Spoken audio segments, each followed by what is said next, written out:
Welcome to the Bible in a Year, Old and New Testament Bible Reading Plan for 2025, Audio Edition.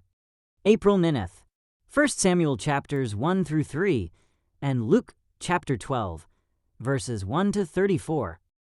1 Samuel chapter 1. Elkanah and his family. There was a man named Elkanah, who lived in Ramah, in the region of Zuph, in the hill country of Ephraim. He was the son of Jeraham, son of Elihu, son of Tohu, son of Zuph of Ephraim. Elkanah had two wives, Hannah and Peninnah.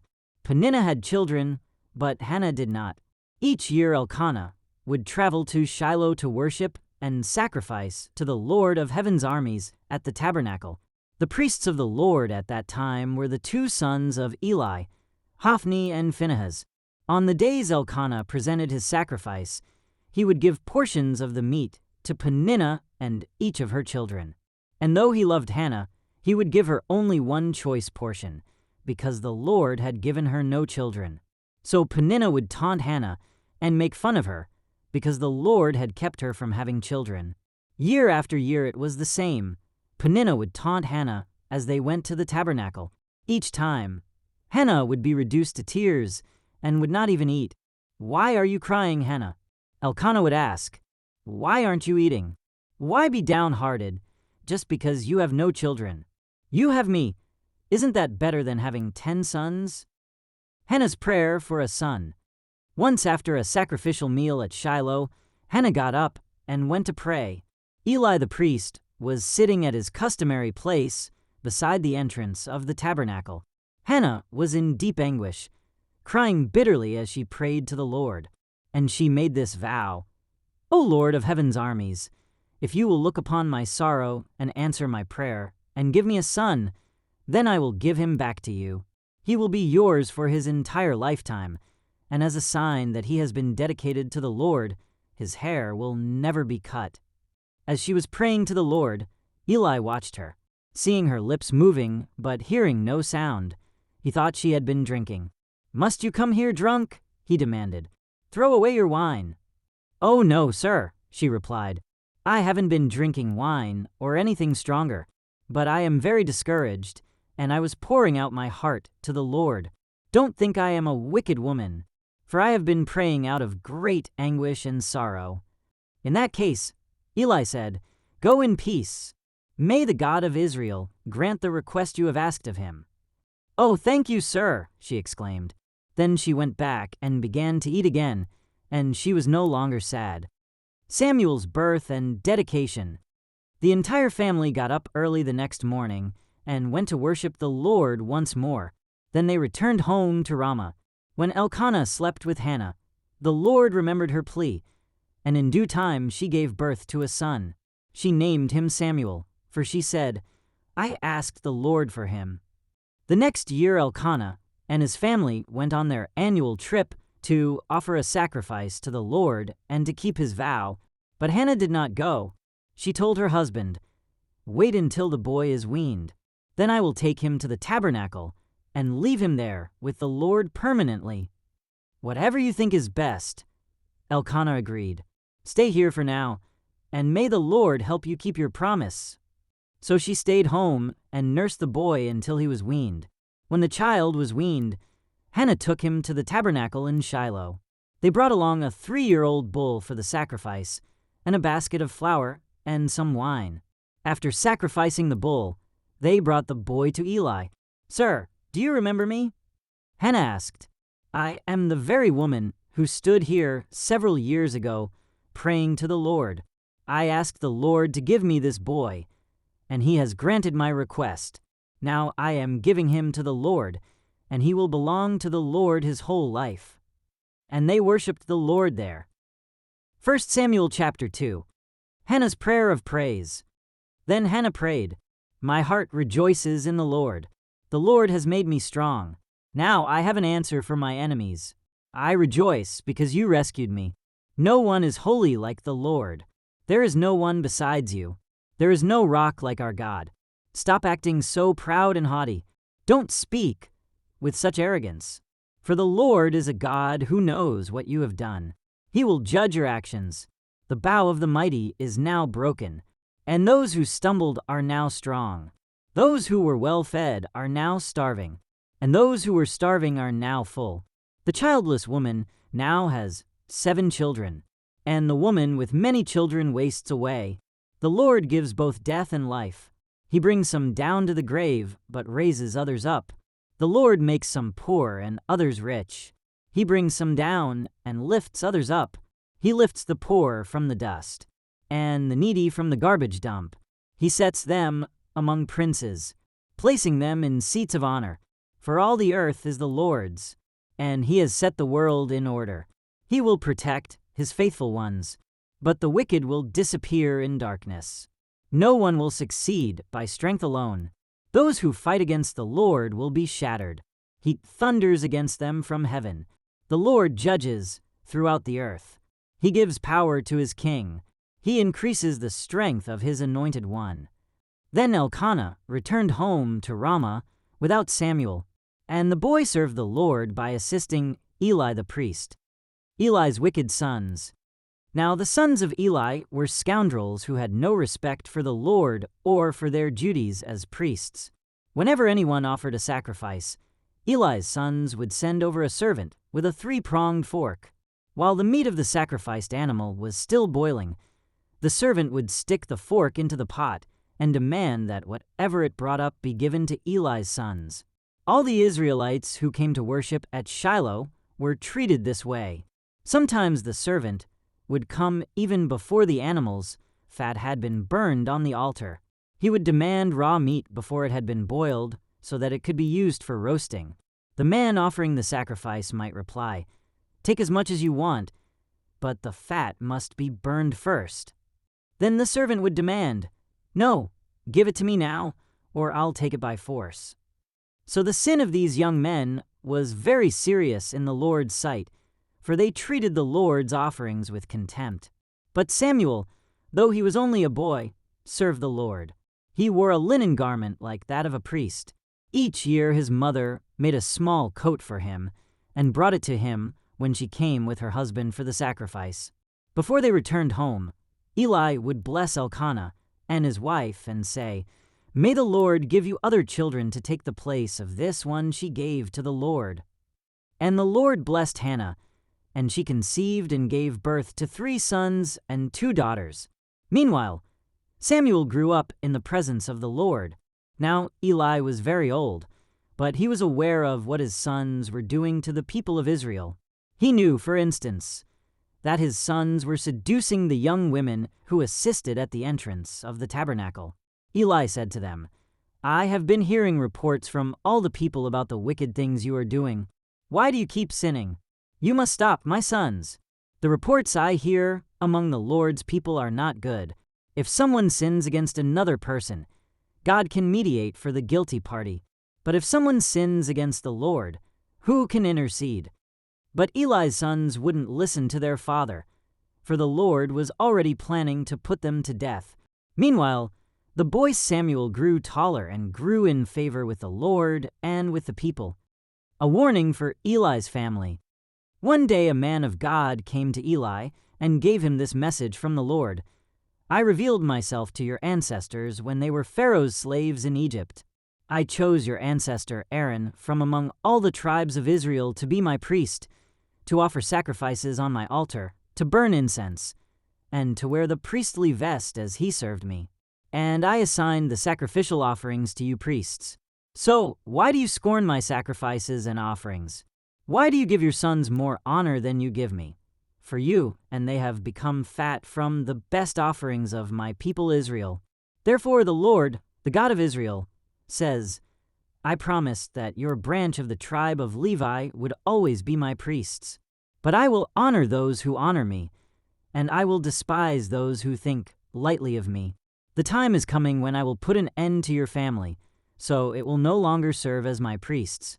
All the members of your family will die before their time. None will reach old age. You will watch with envy as I pour out prosperity on the people of Israel.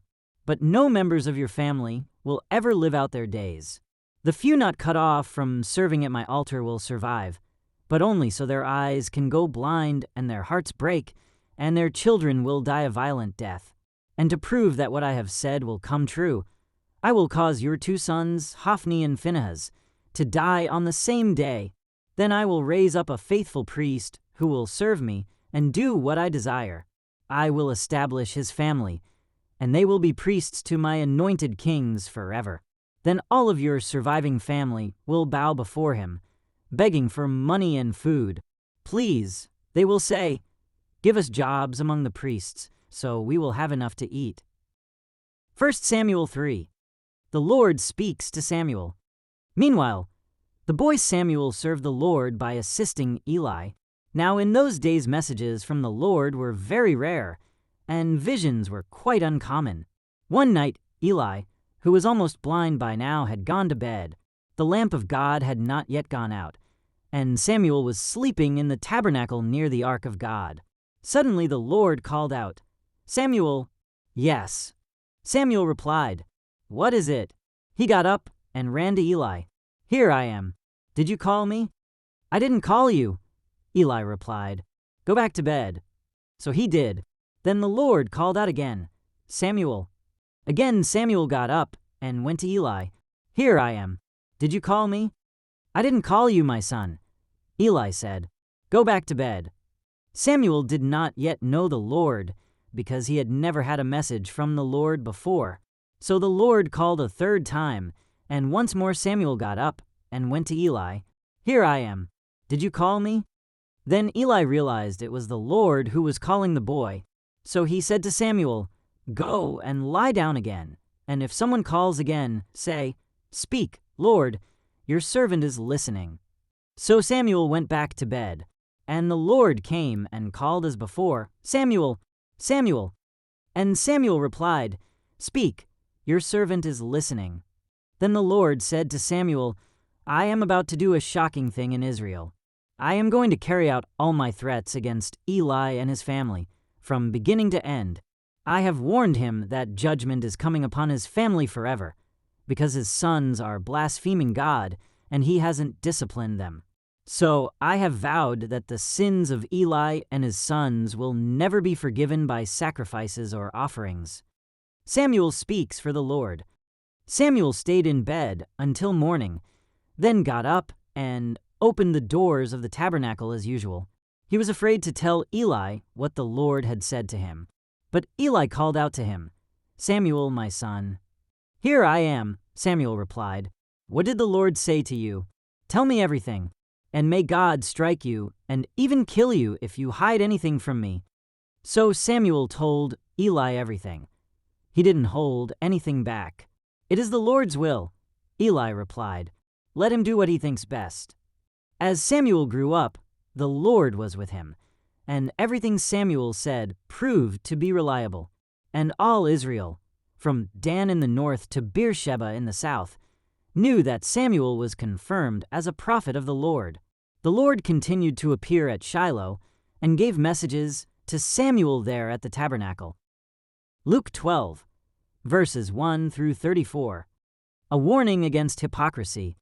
Meanwhile, the crowds grew until thousands were milling about and stepping on each other. Jesus turned first to his disciples and warned them, "Beware of the yeast of the Pharisees, their hypocrisy. The time is coming when everything that is covered up will be revealed, and all that is secret will be made known to all. Whatever you have said in the dark will be heard in the light, and what you have whispered behind closed doors will be shouted from the housetops for all to hear. Dear friends, don't be afraid of those who want to kill your body. They cannot do any more to you after that. But I'll tell you whom to fear. Fear God, who has the power to kill you and then throw you into hell. Yes, he's the one to fear. What is the price of 5 sparrows? 2 copper coins. Yet God does not forget a single one of them, and the very hairs on your head are all numbered. So don't be afraid. You are more valuable to God than a whole flock of sparrows. I tell you the truth, everyone who acknowledges me publicly here on earth, the Son of Man will also acknowledge in the presence of God's angels. But anyone who denies me here on earth will be denied before God's angels. Anyone who speaks against the Son of Man can be forgiven, but anyone who blasphemes the Holy Spirit will not be forgiven. And when you are brought to trial in the synagogues and before rulers and authorities, don't worry about how to defend yourself or what to say, for the Holy Spirit will teach you at that time what needs to be said. Parable of the Rich Fool. Then someone called from the crowd, "Teacher, please tell my brother to divide our father's estate with me." Jesus replied, "Friend, who made me a judge over you to decide such things as that?" Then he said, "Beware, guard against every kind of greed. Life is not measured by how much you own." Then he told them a story. A rich man had a fertile farm that produced fine crops. He said to himself, "What should I do? I don't have room for all my crops." Then he said, "I know. I'll tear down my barns and build bigger ones. Then I'll have room enough to store all my wheat and other goods. And I'll sit back and say to myself, 'My friend, you have enough stored away for years to come. Now take it easy. Eat, drink, and be merry.' But God said to him, 'You fool, you will die this very night. Then who will get everything you worked for?' Yes, a person is a fool to store up earthly wealth, but not have a rich relationship with God." Teaching about money and possessions.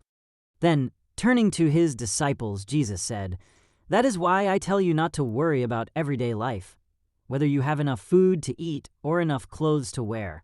For life is more than food, and your body more than clothing. Look at the ravens. They don't plant or harvest or store food in barns, for God feeds them. And you are far more valuable to Him than any birds. Can all your worries add a single moment to your life? And if worry can't accomplish a little thing like that, what's the use of worrying over bigger things? Look at the lilies and how they grow. They don't work or make their clothing. Yet Solomon in all his glory was not dressed as beautifully as they are. And if God cares so wonderfully for flowers that are here today and thrown into the fire tomorrow, He will certainly care for you. Why do you have so little faith? And don't be concerned about what to eat and what to drink. Don't worry about such things. These things dominate the thoughts of unbelievers all over the world. But your Father already knows your needs. Seek the kingdom of God above all else, and He will give you everything you need. So don't be afraid, little flock, for it gives your Father great happiness to give you the kingdom. Sell your possessions and give to those in need.